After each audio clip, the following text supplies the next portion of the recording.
అడవి నేను కడలి నేను, ఉప్పొంగే మానవ సమూహాల సంఘర్షణ నేను. అజ్ఞాతంగా అంతర్లీనంగా మట్టి పొరల్లోంచి పరివ్యాప్తమవుతున్న పోరాట పరిమళం నేను.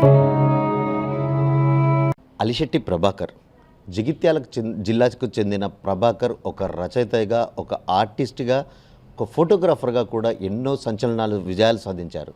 అయితే అలిశెట్టి ప్రభాకర్ అంటే ఈ తెలంగాణకు చెందిన ఒక ప్రముఖ రచయితలలో అలిశెట్టి ప్రభాకర్ పేరు ప్రధానంగా వినిపిస్తుంది.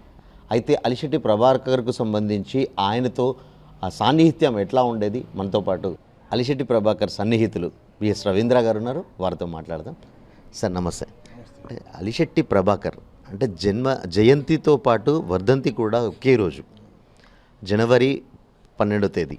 అయితే ఈ తేదీకి సంబంధించి ఒక ప్రత్యేకత ఉంది. అంటే తెలంగాణ రాష్ట్రానికి చెందిన ఒక వ్యక్తి ఒక సంచలనాలకు మారుపేరుగా, ఒక రచయితగా, ఫోటోగ్రాఫర్గా, ఒక చిత్రకారుడిగా కూడా దేశవ్యాప్తంగా ఒక సంచలనమైన ఎన్నో విప్లవాలను కూడా తీసుకొచ్చారు. ఆయనతో మీ సన్నిహిత్యం ఏంటి, అసలు ఆయన మీకు ఎలా పరిచయము, ఆయనతో మీ జర్నీ ఎలా కొనసాగింది?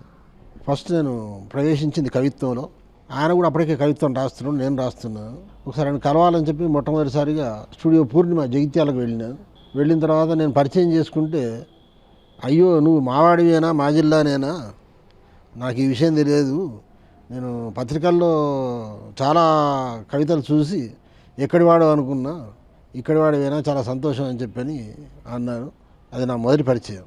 బొన్నం కాంప్లెక్స్లో ఉన్నటువంటి షాపులో స్టూడియో శిల్పి అని పెట్టుకుంటే నేను ఆ శిల్పి మరించినటువంటి ప్రతిమను కాబట్టి ఆయన స్టూడియో స్టార్ట్ చేసిన తర్వాత నేను వేమరాళ్ళలో స్టూడియో పెట్టుకున్నా, నా స్టూడియో ప్రతిమ అని పెట్టుకున్నా. అది మా మధ్య ఉన్నటువంటి ఫోటోగ్రఫీకి సంబంధించిన అనుబంధం. తను రాసిన ముఖ్యంగా ఒక వేశ్యకు సంబంధించి తనువు పుండై తాను పండై అంటే అలాంటి రచనలు, అంటే ప్రధానంగా రాజకీయాలకు వ్యతిరేకంగా, అంటే రాజకీయాలను ద్వేషిస్తూ కూడా ఆయన ఎప్పుడు తన రచనలు కొనసాగేవంటూ కూడా అంటూ ఉంటారు కదా. అంటే మీతో ఎప్పుడైనా ఇలాంటి విషయాలు షేర్ చేసుకున్నారా?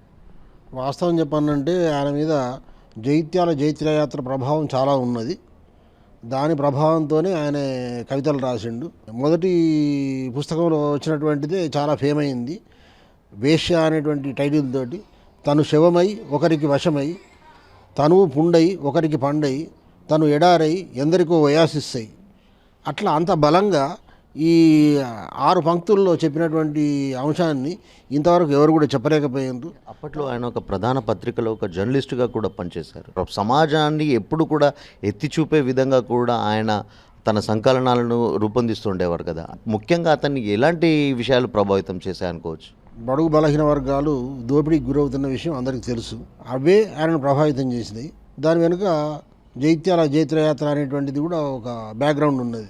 దాని కారణంగానే ఆయన అంత బలంగా రాయగలిగినని చెప్పి నేను నమ్ముతున్నా. అంటే ప్రధానంగా మీ ఇద్దరి మధ్య ఈ అనుబంధం, అంటే మీ ఫ్రెండ్షిప్ ఎన్ని సంవత్సరాలు కొనసాగింది సార్? అంటే ప్రధానంగా ఇప్పుడు ఆయన పేరు మీద కూడా ఒక అవార్డుల ప్రధానోత్సవం కూడా చేస్తున్నారు కదా. అంటే ఇది ఎప్పటి నుంచి ఈ పరంపర కొనసాగుతుంది? అంటే ఈ అవార్డులకు సంబంధించి ఇప్పటి వరకు ఎన్ని సంవత్సరాల నుంచి అవార్డులను ఇస్తున్నారు? దాదాపు 10 ఏళ్లుగా కొనసాగుతున్నది నాకు తెలిసి. కళాశ్రవంతి అని ఏదో ఉన్నది జైత్యాల్లో, వాళ్ళు సాహితీ సంస్థ ఒకటి ఉన్నది. వాళ్ళు మావాడే మేము ఇస్తాము అవార్డు అని చెప్పి వాళ్ళు పెట్టుకున్నారు, వాళ్ళు నడిపిస్తున్నారు. Thank you sir. మొత్తంగా అలిశెట్టి ప్రభాకర్కు తనకు చాలా సంవత్సరాల సాన్నిహిత్యం ఉంది. తను సమాజంలో జరిగే ఏదైతే కొన్ని రచనలను ఒక స్ఫూర్తిగా తీసుకొని కూడా, అంటే తెలంగాణ రాష్ట్ర వ్యాప్తంగా ప్రజలను చైతన్యపరిచే విధంగా కూడా తన రచనలు కొనసాగుతుండేవి అని చెప్పేసి ఆయన చెప్తున్నారు. కెమెరా పర్సన్ సుమంతో, శ్రీకాంత్, మైత్రి ఛానల్, కరీంనగర్. అడవి నేను కడలి నేను, ఉప్పొంగే మానవ సమూహాల సంఘర్షణ నేను. అజ్ఞాతంగా అంతర్లీనంగా మట్టి పొరల్లోంచి పరివ్యాప్తమవుతున్న పోరాట పరిమళం నేను.